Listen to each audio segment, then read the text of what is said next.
Hello दोस्तों, तो कैसे हैं आप लोग। आज की इस वीडियो में हम लोग सीखेंगे अपने मोबाइल फोन की मदद से एक नोटपैड एप्लीकेशन कैसे बनाएं। अगर आप लोग भी एक नोटपैड एप्लीकेशन बनाना चाहते हैं तो ये वीडियो आपके लिए है। तो चलिए वीडियो को शुरू करते हैं। सबसे पहले हम स्केचर को ओपन करेंगे।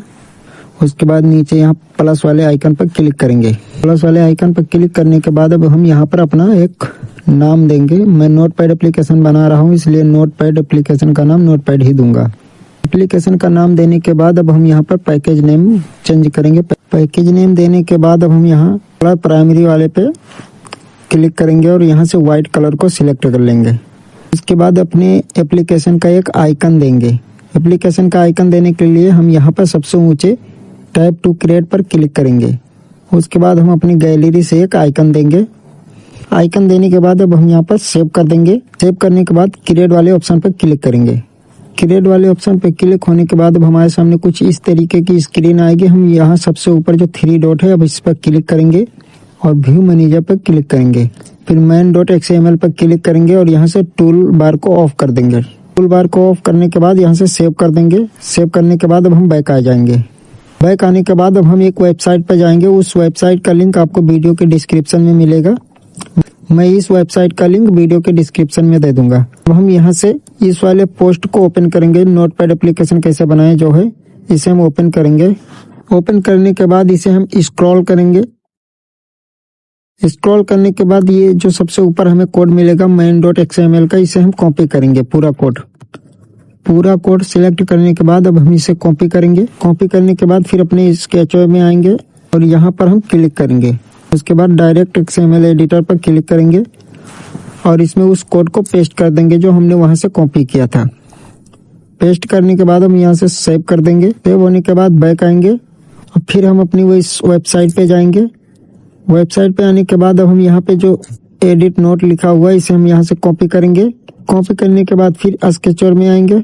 फिर यहाँ पे जो डॉट बना हुआ है इस पे हम क्लिक करेंगे और क्लिक करने के बाद यहाँ पे क्रिएट नाउ व्यू पे क्लिक करेंगे। फिर यहाँ से टूल बार को ऑफ कर देंगे और उसी नाम को यहाँ पे पेस्ट करेंगे जो हमने वहां से कॉपी किया था। लास्ट में जो XML लिखा हुआ है इसे हम डिलीट कर देंगे, हटा देंगे। उसके बाद सेव कर देंगे। सेव करने के बाद हम इसी स्क्रीन पे आएंगे। फिर उस कोड को कॉपी करेंगे जो यहाँ पे लिखा हुआ है। इस कोड को यहाँ से कॉपी करने के बाद फिर हम उसी तरीके से इस कोड को यहाँ पे पेस्ट करेंगे। यहाँ पे क्लिक करेंगे, डायरेक्ट XML एडिटर पर क्लिक करेंगे और उस कोड को पेस्ट कर देंगे जो अभी हमने कॉपी किया था। सेव कर देंगे। सेव करने के बाद अब हम बैक आएंगे। बैक आने के बाद फिर अपनी वेबसाइट पे जाएंगे और फिर हम इस नाम को कॉपी करेंगे जो यहाँ पे लिखा हुआ है।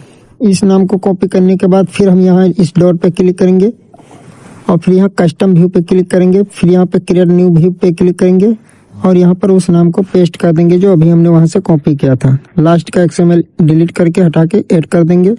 फिर हम अब इस स्क्रीन पे आएंगे। फिर इस कोड को कॉपी करेंगे। यहाँ से कोड कॉपी होने के बाद फिर हम उसी तरीके से ऐड करेंगे कोड को ऐड करने के बाद सेव कर देंगे। सेव करने के बाद फिर बैक आएंगे। अब फिर वेबसाइट पे आएंगे।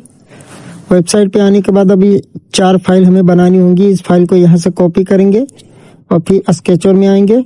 स्केचर में आने के बाद यहाँ 3 डॉट पे क्लिक करेंगे। फिर जावा वाले ऑप्शन पे क्लिक करेंगे। यहाँ पे क्रिएट नो इंपोर्ट पे क्लिक करेंगे। फिर हम उसे यहाँ पेस्ट कर देंगे जो अभी हमने वहां से कॉपी किया था, लेकिन लास्ट का जावा डिलीट कर देंगे। ये होने के बाद अब हम यहाँ जावा एक्टिविटी पे सिलेक्ट करेंगे और क्रिएट करेंगे। उसके बाद फिर दूसरा नाम कॉपी करेंगे। इसी तरीके से आपको ये चारों नाम कॉपी करके वहां पे पेस्ट करना, फाइल बनाना है। चारों फाइल बन जाने के बाद अब हम फिर एक एक करके सारे कोड को इसके अंदर पेस्ट करेंगे। हम यहाँ सबसे पहले मेन एक्टिविटी का कोड यहाँ से कॉपी करेंगे और पेस्ट करेंगे वहां पे। हमने अपने सारे कोड को वहां से कॉपी पेस्ट कर लिया है। यहाँ पे सारे कोड को कॉपी पेस्ट करने के बाद अब हमें डिपेंडेंसी ऐड करनी होगी। वेबसाइट में वापस आने के बाद यहाँ से जो डिपेंडेंसी का कोड है इसे हम यहाँ से कॉपी करेंगे सिलेक्ट करके। इसे कॉपी करने के बाद फिर हम स्केचर में आएंगे। यहाँ से बैक आएंगे और सबसे ऊपर जो लाइब्रेरी मैनेजर है इस पर क्लिक करेंगे। फिर लोकल लाइब्रेरी पे क्लिक करेंगे। अब हम यहाँ डाउनलोड वाले ऑप्शन पे क्लिक करेंगे और जो लाइब्रेरी वहाँ से हमने कॉपी की थी उसे यहाँ पे हम पेस्ट करेंगे और फिर डाउनलोड वाले बटन पे क्लिक करेंगे। अब हमारी लाइब्रेरी डाउनलोड होना स्टार्ट हो गया, डाउनलोड भी हो गया। अब हम यहाँ से बैक आएंगे। बैक आने के बाद फिर अब हम ऐप कॉम्पैट पे क्लिक करेंगे और यहाँ से इसे इनेबल करके बैक आएंगे। फिर बैक आएंगे। अब हम रिसोर्स मैनेजर पर क्लिक करेंगे, यहाँ पर क्लिक करेंगे और ये जो फाइल बनी हुई है इसे हम डिलीट कर देंगे। डिलीट करने के बाद अब हम फिर वेबसाइट पे आएंगे और यहाँ से जो ये लिखा हुआ है इसे हम कॉपी करेंगे, फिर यहाँ पे क्रिएट करेंगे। अब हमने यहाँ पे सारी फाइलें बना ली है। अब सारी फाइल के अंदर एक एक करके कोड ऐड करेंगे। वेबसाइट पे जो कोड है उस कोड को हम यहाँ से कॉपी करेंगे। यहाँ तक कोड ऐड करने के बाद सेव कर देंगे। सेव करने के बाद बैक आएंगे, फिर दूसरी फाइल का कोड कॉपी करेंगे, दूसरी फाइल का कोड दूसरी फाइल में ऐड कर देंगे। मैंने सारी फाइल का कोड सबके अंदर पेस्ट कर दिया, आप फाइल के अंदर पेस्ट कर देना। उसके बाद फिर हम अपनी वेबसाइट पे आएंगे। अब हम इस इमेज को डाउनलोड करेंगे। इस इमेज को डाउनलोड करने के बाद फिर अब हम स्केचर में वापस आएंगे। यहाँ से बैक आएंगे, फिर एक बार बैक आएंगे, फिर इमेज मैनेजर पे क्लिक करेंगे और यहाँ से प्लस वाले आइकन पे क्लिक करके उस इमेज को ऐड करेंगे जो अभी हमने वहाँ से डाउनलोड किया था। इमेज ऐड करने के बाद इसका नाम हम दे देंगे सिलेक्ट। यहाँ से हम सेव कर देंगे। सेव करने के बाद फिर अब हम यहाँ पे डाउनलोड वाले बटन पे क्लिक करेंगे जो ऊपर डाउनलोड का बटन है। फिर यहाँ सर्च वाले पे क्लिक करेंगे। अब हम यहाँ पर सर्च करेंगे, प्लस लिख के सर्च करने के बाद हमारे सामने ये जो प्लस वाला आइकन आया है इस पे हम क्लिक करेंगे और इसे सेव कर देंगे। सेव करने के बाद अब हम बैक आएंगे। अब हम अपने प्रोजेक्ट को यहाँ से रन करेंगे। तो देखा दोस्तों, मेरा एप्लीकेशन रन हो गया। अब हम यहाँ से अपनी एप्लीकेशन को इंस्टॉल करते हैं। अब हम इसे ओपन करते हैं और चेक करते हैं, देखते हैं ये कैसा काम करता है। अब हम यहाँ प्लस वाले आइकन पे क्लिक करके एक नोट लिख कर देखेंगे, कुछ भी ऐसे टाइप करके देखेंगे ऐड होता है कि नहीं।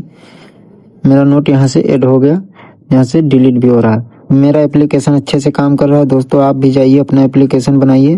फिर मिलेंगे नेक्स्ट वीडियो में किसी टॉपिक पर।